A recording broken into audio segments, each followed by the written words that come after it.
हम सभी के घर में बच्चे होते हैं और बच्चों को हम हमेशा फोकस करते हैं, प्रेशर डालते हैं कि बेटा आप पढ़ो, पढ़ोगे तो आप कुछ अच्छे बनोगे, आपकी लाइफ अच्छी होगी। इस तरीके की चीज़ें हम लगातार बच्चों को बोलते रहते हैं। बिल्कुल बोलना भी चाहिए, क्योंकि हम पेरेंट्स हैं और ये हमारा ही राइट है कि हमारे बच्चों को हमें डायरेक्शन देना है। बट हम जिस तरीके से या जो बोलते या जो करते हैं उनका उस पर कितना इम्पैक्ट पड़ता है, ये देखते रहना, ये जानते रहना बहुत ज़्यादा ज़रूरी है। इसको मैं अपनी कुछ रियल लाइफ एग्जांपल के साथ आपको बताना चाहूँगी। क्योंकि मैं जिस तरीके से मेरी परवरिश हुई, या कह सकते हैं जैसे मेरा बचपन बीता, वो बहुत डिफरेंट था। बहुत कह सकते हैं बहुत एकदम अलग सा था। मैं बॉर्न हुई तो मैं थोड़ा सा फिजिकली बहुत फिट नहीं थी। कह सकते हैं कि मेरे पैर उतना सपोर्ट नहीं ले रहे थे कि मैं अच्छे से खड़ी हो सकूं, चल सकूं। इस केस में क्या हुआ कि मेरी मदर ने फिर चूंकि उनके लिए मुझे संभालना मुश्किल हो गया, तो उन्होंने मुझे मेरी नानी के पास भेज दिया।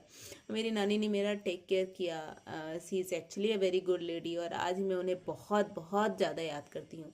उन्होंने मेरा पूरा ख्याल रखा, और ख्याल रखने के बाद मैं काफ़ी अच्छी हो गई। हाँ, 2.5 के अराउंड में मैंने चलना स्टार्ट किया था, जैसे कि वो बताती हैं। नॉर्मली बच्चे ऐसा नहीं करते हैं। तो इस तरीके से आप कह सकते हैं कि मैं शायद कैपेबल नहीं थी, शायद सही नहीं थी, शायद हेल्दी नहीं थी। उसके बाद मेरी स्टडी स्टार्ट हुई। स्टडी भी मेरी ऐसे स्कूल में, ऐसे विलेज में स्टार्ट हुई जहाँ पे मतलब आपको शायद पता हो या ना हो, मैं बिहार के पलामू ज़िले में रहती थी। उस समय वो बिहार था, अभी वो शायद झारखंड में चला गया है। तो मैं वहाँ पे नानी नानी के साथ रहती थी। मैं उन्हीं के साथ पढ़ना स्टार्ट की। उन्होंने ही मुझे पढ़ाया लिखाया, और अप टू क्लास 5th मैं वहीं पे रही, उनके साथ ही रही।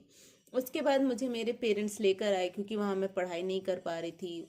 मेरे बाकी जो मेरे ब्रदर सिस्टर थे उनसे मेरा स्टैंडर्ड एजुकेशन का काफ़ी लो होता जा रहा था, तो इस तरीके से वो मुझे लेके आए। आफ्टर दैट फिर क्या हुआ, फिर मैंने जिस स्कूल में मेरे भाई बहन पढ़ते थे वहीं मेरा भी एडमिशन करा दिया गया। अब चूंकि मैं एकदम विलेज वाले स्कूल में पढ़ी थी, जहाँ पे मेरी एजुकेशन ऐसी थी कि जस्ट मुझे आप सिंपल लैंग्वेज में आपको बताऊं तो वहाँ मुझे क्लास 5th में ABCD पढ़ाया गया था। तो उसको आप अगर कंपेयर करें तो मेरे को डायरेक्टली क्लास 6th में डाल दिया गया। चूँकि मेरी एज थी, उसके अकॉर्डिंग हो गया मेरा एडमिशन। कुछ नहीं, पापा का भी थोड़ा स्कूल में कांटेक्ट था, तो उसके थ्रू एडमिशन तो हो गया। एडमिशन के बाद फिर क्या हुआ कि सब कुछ होते हुए, सब करते हुए, फिर भी मैं पढ़ाई नहीं कर पा रही थी। जो बच्चा ABCD लिख रहा हो, उस एज में अगर बच्चे को अचानक से कह दिया जाए कि नहीं अभी तुमने जो है डायरेक्टली सेंटेंसेस लिखने हैं, लंबे लंबे आंसर्स याद करने, तो it is very difficult task. Not even in English, Hindi, सभी सब्जेक्ट में मुझे बहुत टफ जा रहा था। थोड़ा सा मैथ्स मेरा अच्छा था, क्योंकि मेरे नाना जी पढ़ाते थे। स्टिल मैथ्स में भी वो सेम सेम प्रॉब्लम थी कि इंग्लिश में क्वेश्चंस लिखे होते तो that questions I can not understand. मैं जो हिंदी में या जो नॉर्मल सिर्फ नंबर्स में लिखे होते थे उनको मैं समझ जाती थी, लेकिन जो इंग्लिश के क्वेश्चंस होते थे वो मुझे समझ में नहीं आते थे। शॉर्ट में आज के टर्म में आप कह सकते हैं जो वर्ड प्रॉब्लम थे। उसके बाद धीरे धीरे मेरी लाइफ चली, मैंने बहुत स्ट्रगल किया। I got 9 marks in class 9th pre board exam. Out of 100 मुझे 9 मार्क्स मिले। तो फिर मेरे पेरेंट्स को भी लगा कि हमने इनको इसको प्रेशर डाल के कर दिया एडमिशन, लेकिन इसका नहीं हो पा रहा है। बट स्टिल मैंने अपने आप से एक प्रॉमिस लिया कि नहीं, मुझे आगे कुछ करना है। और एक्चुअल में मैंने बहुत ज़्यादा मेहनत की। मैं अपनी कुछ यहाँ तारीफ करने की कोशिश नहीं कर रही हूँ। मैं सिर्फ और सिर्फ आपको ये समझाने की कोशिश कर रही हूँ कि अगर हमारे अंदर चाहत आ जाए, हमारे अंदर अगर वो इच्छा, वो जुनून आ जाए कि हम कुछ भी कर सकते हैं या हम कुछ भी करने की कुवत रखते हैं, तो कोई भी कुछ भी कर सकता है। एंड यू वोंट बिलीव कि मैंने काफ़ी अच्छे से 10th निकाला, 12th I topped, graduation I topped, MBA में भी मैंने टॉप किया। तो जितना उसके बाद मैंने सभी जगह एडमिशन लिया, सब जगह मैंने टॉप किया, मेरे बहुत अच्छे परसेंटेज भी आए, सब कुछ किया।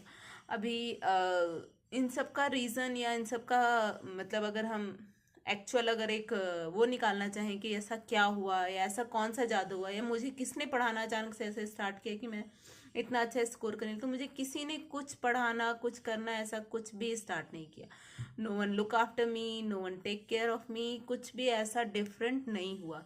जो सबसे इम्पॉर्टेंट चीज़ हुई मेरे साथ या जो मैंने अपने साथ की, मैंने खुद को एक प्रॉमिस किया कि मुझे करना है, मुझे अपनी लाइफ में आगे बढ़ना है।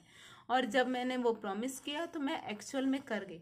तो मैं आप सभी से यही रिक्वेस्ट करूंगी कि हमें बच्चे को पढ़ाना लिखाना वो सब तो बात सही है, करना ही चाहिए, क्योंकि वो हमारा राइट है, हमारा कर्तव्य है, और हमको करना अ, हमारे लिए और बच्चों के लिए बहुत ज़्यादा ज़रूरी भी है। बट साथ ही साथ बच्चे को एनकरेज करिए कि बच्चा अपने बारे में सोचे, वो आज कहाँ है, अपने आप को वो कल कहाँ देखना चाहता है। ये एक बहुत इम्पॉर्टेंट मुद्दा है जो हम लोग नेग्लेक्ट करते जा रहे हैं, जिसको हम फोकस नहीं करते हैं।